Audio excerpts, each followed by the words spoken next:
Baik, di sini saya akan menjelaskan tentang era disrupsi dan revolusi industri. Disrupsi merupakan perubahan kategori dan jenis perubahannya tidak terbentuk. Dan revolusi merupakan pengaruh kecil dan berjalan pelan-pelan tetapi pasti. Sebagai lagi lebih banyak perubahan besar dan berdampak luar biasa dalam kehidupan masyarakat. Baik, di sini saya akan menjelaskan lagi tentang karakteristik generasi abad 21 menurut gen teori. Manusia di dunia ini dapat dibagi menjadi 4 kelompok yang secara karakteristik memiliki kesamaan, yaitu baby boomers, generasi X, generasi Y, dan generasi Z. Pengelompokan generasi tersebut lebih didasarkan pada rentang kelahiran. Baby boomers lahir sekitar tahun 1950 sampai 1969.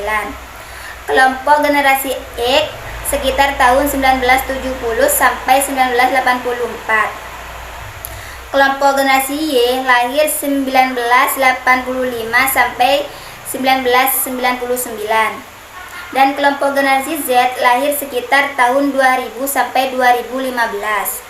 Pola pikir generasi baby boomers dapat dibagi menjadi 2 kelompok. Yang pertama, penghindar; yang kedua, kelompok yang mau mengadopsi teknologi. Zull dan Walker berpendapat bahwa tidak semua kelompok baby boomers itu alergi atau menolak dalam pemanfaatan teknologi. Zull dan Walker mencoba membaginya menjadi 3 kategori. Yang pertama, kategori kelompok penghindar. Kedua, kategori kelompok pengguna ragu-ragu. Dan yang terakhir, kategori pengguna dengan antusias yang tinggi. Generasi X antara lain generasi yang lahir pada tahun-tahun awal perkembangan teknologi dan informasi seperti pengguna personal komputer, video gamers, TV kabel, dan internet. Generasi Y dikenal dengan sebutan generasi milenial atau milenium. Generasi Y banyak menggunakan teknologi komunikasi instan seperti email, SMS, dan lain-lain. Dan ada lagi generasi Z, merupakan generasi paling muda yang baru memasuki angkatan kerja. Generasi ini biasanya disebut dengan generasi internet atau e-generation. Generasi Z lebih banyak berhubungan sosial media atau dunia maya. Selanjutnya, tahap revolusi pendidikan dan peran guru, yaitu ada 4 tahap. Yang pertama, ada education 1.0 atau teacher centered. Pada tahap ini, guru menjadi pusat sumber belajar satu-satunya. Pada revolusi ini ditandai hadirnya industri manufaktur. Dan peran guru belum dikendalikan oleh mesin. Yang kedua yaitu ada education 2.0 atau learners receptacles of knowledge. Selain peserta didik sebagai penerima pengetahuan dari guru, siswa juga boleh berpendapat berbeda. Nah, revolusi ini terjadi pada pertengahan abad ke-18, di mana revolusi ini ditandai dengan pemanfaatan tenaga listrik untuk mempermudah serta mempercepat proses produksi, distribusi, dan perdagangan. Yang ketiga yaitu education 3.0 atau teacher as facilitator.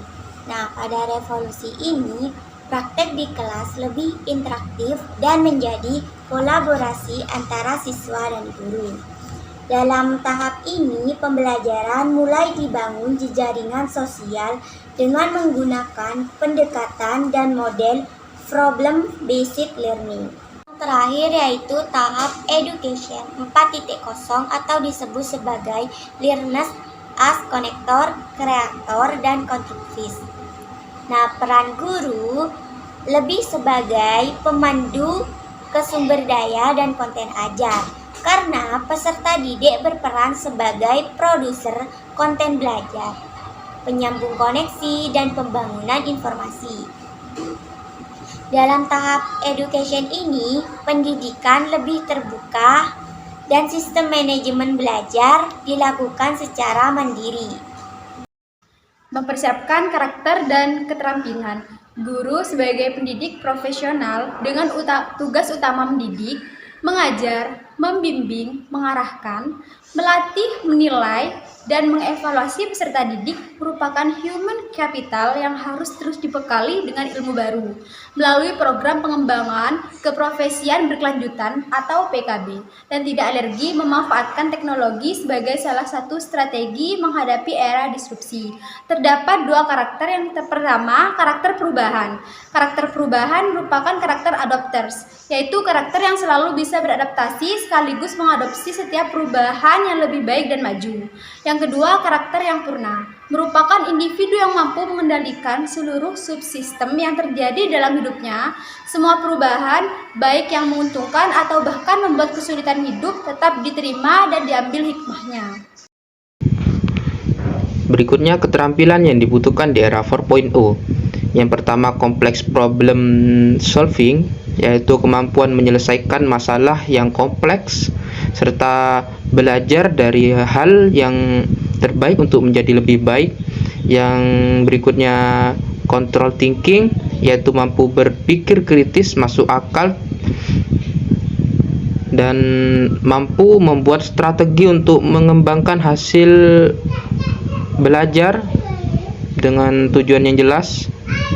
Yang berikutnya adalah critical thinking, yaitu mampu berpikir kritis, masuk akal, tingkat kognitif, dan membuat strategi untuk meningkatkan hasil berpikir dengan tujuan yang jelas. Yang berikutnya creativity, yaitu kemampuan untuk terus berinovasi dan bermanfaat bagi masyarakat, mampu mengembangkan sesuatu yang sudah ada menjadi lebih baik untuk menciptakan yang belum ada. Yang berikutnya adalah people management, yaitu memiliki kemampuan untuk mengatur, memimpin, serta memanfaatkan sumber daya manusia secara optimal dan berkarakter purna.